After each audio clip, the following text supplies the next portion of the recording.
விளைஞ்சிருக்கும் என் வெத்தலை கொடி அட வளைஞ்சிருக்கும் ஒரு சன்னல் வெடி தோட்டா ஒரு கண்ணால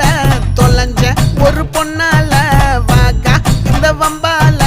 வல விரிச்சிட வந்தாளே பார்த்து வளைச்ச தேக்கு ஓம் பட்ட உடம்பு சோக்கு என்ன குத்தும் குறும்பு மூக்கு கொஞ்சம் ஓய்வை கொடுத்து தாக்கு என்னடி சித்திரமே இங்க நீ பத்திரமே சொல்லுடி கட்டளை எத்தனை நான் செய்வேனே